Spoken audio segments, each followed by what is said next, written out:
देखिए एक से एक शानदार एक्सपर्ट्स, एक से एक बढ़िया कॉल्स आपको देते हैं, मजा आ गया। अब शर्मा जी ने भी देखिए एक बहुत ही बढ़िया पोइम सुनाई। ये सारे के सारे अगर आप मिस कर गए हैं तो आपको हमारे ट्विटर हैंडल को फॉलो जरूर करना है। ये सारे के सारे आपको जो बढ़िया शेरो शायरी है बाजार के एक्सपर्ट्स की तरफ से ये आपको मिलेगी, और ये बड़ी मोटिवेशनल शेरो शायरी है जो आपको सिर्फ और सिर्फ सीएनबीसी आवाज पर ही देखने को मिलती है। तो अब चलते हैं आशीष भाई के पास और उनसे समझ लेते हैं कि दरअसल ये पोल कहता क्या है। प्री बजट रैली होगी ना, और होगी तो कितनी होगी, कौन से सेक्टर्स चलेंगे, कौन से स्टॉक्स चलेंगे। आशीष, कितने लोगों से आपने बात करी इस पोल के लिए, बताइए प्लीज। हेमंत, एक्चुअल काउंट तो 30 के ऊपर का था, और वो लोग थे जो आप कई सारे चैनल पे देखते हैं, और कई लोग जो चैनल पे आना पसंद नहीं करते, मीडिया से बात नहीं करते, उसके बावजूद रिस्पॉन्स देते हैं पोल का।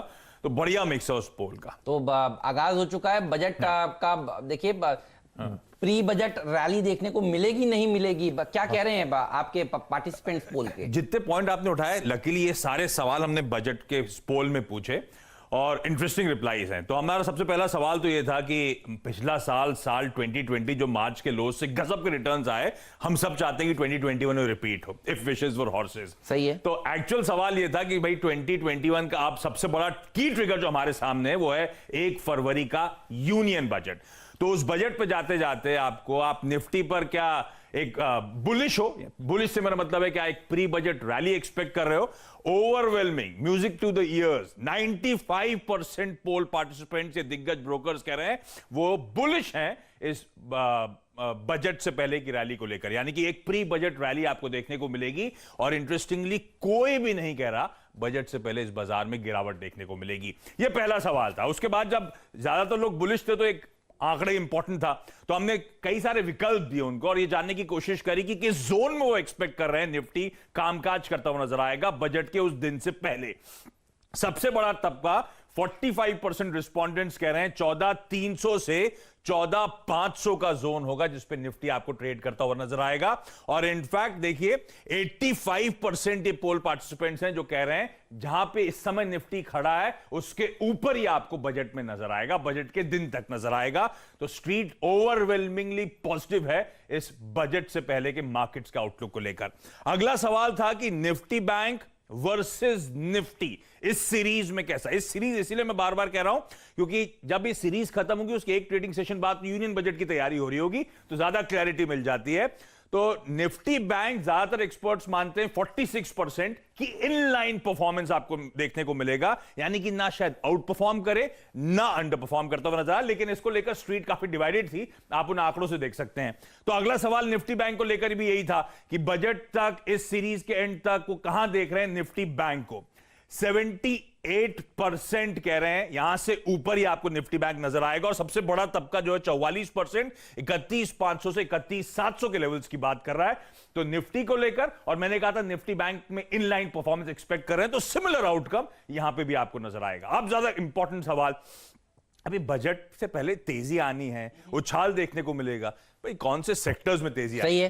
तो सबसे ज्यादा रिस्पोंडेंट्स ने बेट करा आईटी पर। तो आप रिजल्ट सीजन की बात करते शायद उसका तड़का भी लगता हुआ नजर आए, तो सबसे ज्यादा लोग मान रहे हैं आईटी शेयरों में ज्यादा तेजी देखने को मिलेगी। उसके बाद फार्मास्यूटिकल, ओवर द वीकेंड खबरें भी स्पेस को लेकर तमाम आई, फार्मा पे एक्सपर्ट्स बेट कर रहे हैं। और तीसरे पायदान में दरअसल इक्वल पोल पार्टिसिपेंट ने रिस्पॉन्स इसके फेवर में दिए थे, इसलिए तीसरे पायदान पे दो सेक्टर्स हैं, बैंक्स और ऑटो। तो आईटी, फार्मा, बैंक्स और ऑटो ये पॉकेट्स हैं जो इस अगले एक महीने में इस सीरीज में बजट से पहले आउट परफॉर्म करती हुई नजर आए। अगला और ज्यादा इंपॉर्टेंट सवाल, निफ्टी 50 के वो 50 कॉन्स्टिट्यूएंट्स में से कौन से 2 या 3 स्टॉक्स हैं जिस पर आप दाव लगाना चाहते हैं। रिस्पॉन्स आपकी स्क्रीन पर आएंगे। सबसे ज्यादा लोग बुलिश इस समय इन्फोसिस को लेकर हैं। अच्छा, लिखा है टाटा स्टील, अल्ट्राटेक ऊपर नीचे, दरअसल इक्वल नंबर ऑफ रिप्लाईज आए थे टाटा स्टील और अल्ट्राटेक सीमेंट के लिए, तो ओवरवेलम, और सब इन्फोसिस के लिए तो ओवरवेलमिंग रिप्लाईज थे, तो ये सबसे प्रेफर्ड बेट थी। और टाटा स्टील, अल्ट्राटेक सीमेंट शायद दूसरे और तीसरे पायदान में, या दोनों को दूसरे पायदान में रखिए, इनको लेकर एक्सपर्ट सबसे ज्यादा निफ्टी 50 के कॉन्स्टिट्यूएंट्स के तौर पर बुलिश है। आखिरी के 2 सवाल में एक इंटरेस्टिंग था, अच्छा चाहते तो हम सब हैं, पर होगा क्या टैक्स पेयर्स को इस यूनियन बजट में एक रिलीफ मिलता हुआ नजर आएगा, ज्यादा डिडक्शंस आते हुए नजर आएंगे। 61% जानकार कह रहे हैं नहीं साहब ऐसा होगा नहीं, इस बार ऐसा कोई रिलीफ हम टैक्स पेयर्स को मिलने नहीं वाला। और बजट से पहले पूरा देश, सारा स्टॉक मार्केट कहता है एलटीसीजी हटाओ, सही है। एलटीसीजी हटाओ, हटेगा क्या? आंसर देख लीजिए आपकी स्क्रीन पर, 94% कह रहे हैं नहीं साहब, इस नहीं यूनियन हटेगा। बजट में तो एक्सपेक्ट मत करिए। चलिए, तो कंसेंसस कह रहे हैं नहीं हटेगा, मतलब पॉजिटिव सरप्राइज अगर देखने को मिलेगा अच्छा हाँ, है। वो बड़ा पॉजिटिव सरप्राइज हो जाएगा। तो हम होप लेकर नहीं जा रहे हैं बजट में, ये भी देखिए और एक बढ़िया बात निर्मला है। मैम ने कहा था नेवर सीन बिफोर बजट होने वाला है। हाँ, तो क्या मतलब है इसका पता नहीं, देखना होगा। ये सबसे इंपॉर्टेंट लाइन दरअसल यही है। ऐसा बजट होगा जो कभी किसी ने सोचा नहीं होगा। दीवान साहब को जोड़ते हैं, दीवान साहब हमारे साथ जुड़ चुके हैं। दीवान साहब, स्वागत है आपका।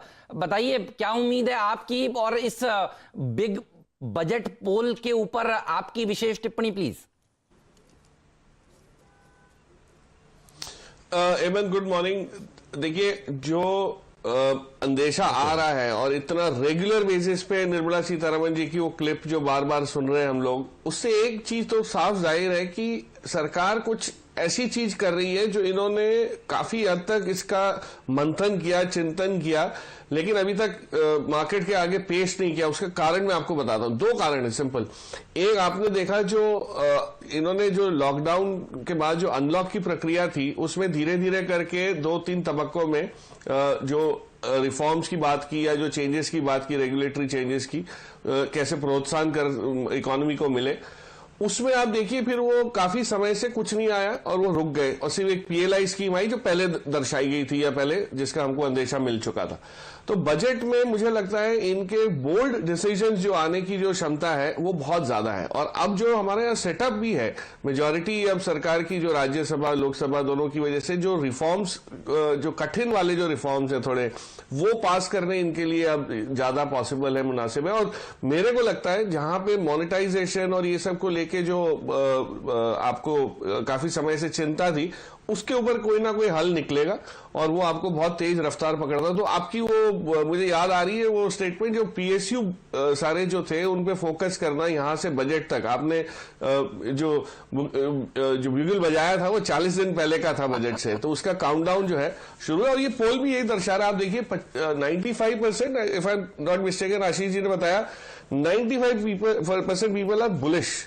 एंड बुलिश होते हुए भी लास्ट सवाल था कि इसमें कोई एलटीसीजी गेन का कंसेशन की वजह से बुलिशनेस नहीं है।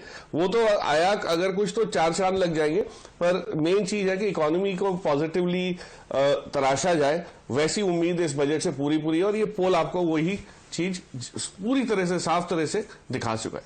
मजा आ गया सर। अच्छा, मैं तो पीएसयू की बात कर रहा था पिछले कई दिनों से, और आप दीवान साहब एमएसटीसी की बात कर रहे थे। मुझे याद है एमएसटीसी का स्टॉक दिखाइए, क्या जोरदार तेजी दिखा रहा है। बजट से पहले सारी सरकारी कंपनियां भागी हैं। मुझे याद आता है पिछले करीब 8-10 इंटरव्यू आपके, ऐसा कोई इंटरव्यू नहीं गया हो जब हमने आपसे पूछा हो आपका फेवरेट पीएसयू कौन सा है और आपने एमएसटीसी की बात नहीं करी हो। ये तो देखिए पिछले ट्रेडिंग सेशन में नीरज भाई ने इसको कल का खिलाड़ी आज भी दिया, और देखिए क्या रैली दिखा रहा था। और आप पिछले कई दिनों से कह रहे हैं ये बजट से पहले आपको पैसा बनाकर देगा। दीवान साहब, कोई एक बढ़िया पिक भी बताइए बजट से पहले शानदार जो पैसा बनाकर दे हमारे दर्शकों को।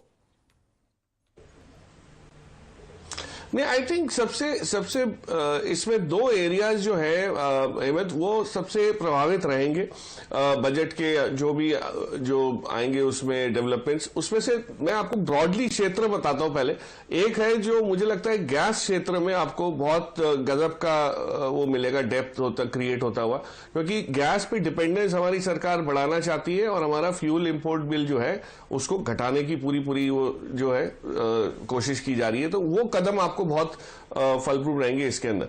सेकंड एरिया मुझे लगता है डिफेंस। हमने जैसे एमएसटीसी का हमने जिक्र किया, आपको ख्याल हो तो मैंने बीएल का करीब 8-10 दिन पहले बात की थी और तब हम ये कह रहे थे कि ये ऐसा स्टॉक है जो आपको बहुत जल्द इसके अंदर जो चीजें आती हुई दिखेंगी। और लोग भूल जाते हैं कि सिर्फ डिफेंस नहीं है, इसमें सेमीकंडक्टर्स भी है, इसमें इंस्ट्रूमेंटेशन भी है, और जो चीजें सरकार करने की कोशिश करी उसमें ये कहीं ना कहीं हिस्सेदार बन सकता है उस ग्रोथ स्टोरी का। तो इस टाइप के जो स्टॉक्स हैं आपके, जहां पे सरकार की डिपेंडेंस भी अच्छी खासी आ सकती है और पीएसयू होने की वजह से उनको प्रायोरिटाइज कर सकते हैं कि इनके साथ मिलकर हम लोग काम करेंगे, उसमें अगर आप देखें तो मुझे ये 2 एरिया जो है बहुत ही पॉजिटिव लग रहे हैं। एक गैस है, गैस में आप बहुत सब चीजें आपके पास, आईजीएल ले लीजिए, पेट्रोनेट एलएनजी ले लीजिए, तो ये सारी चीजें, और इंफ्रा में गजब का एक चेंज आने की उम्मीद है फॉर अ सिंपल रीजन कि इंफ्रा को अगर सिर्फ वेटेज बैंक्स जो लोन देती है उसको थोड़ा सा रिस्क वेट जिसको कहते हैं घटा दिया जाए और बाकी क्षेत्रों के साथ उसकी तुलना में उसको थोड़ा सा नरम कर दिया जाए, तो आप ये सोच सकते हैं कि जिस टाइप का पैसा इंफ्रा में आने की उम्मीद है और इंफ्रा का साइकिल शुरू होने की उम्मीद है वो भी बहुत गजब का होगा। तो उसमें देखिए बहुत कुछ चीजें हैं। मेरा डिपेंडेंस स्टॉक पिकिंग के तौर पे आईटी और ये सब को छोड़ के इंफ्रा पे थोड़ा ज्यादा है। सो पीएसयू में गैस एंड डिफेंस और अदरवाइज इंफ्रा। ओके तो आपने ये प्रकाश जी की कॉल सुनी और बहुत सारी कॉल्स थी, उनमें बीएल का जिक्र उन्होंने किया। कंटेनर कॉप इनकी टॉप प्रायोरिटी पे है। कंटेनर कॉप का पैटर्न काफी अच्छा खासा याद रखिएगा। बीएल ये 1 तारीख को प्रकाश गाबा जी की कॉल भी थी और डे हाई की ट्रेजेक्ट्री में जाके क्लोज हुआ और यकीन मानिए 2018, 19, 20 के हाईस पर जाके क्लोज हुआ।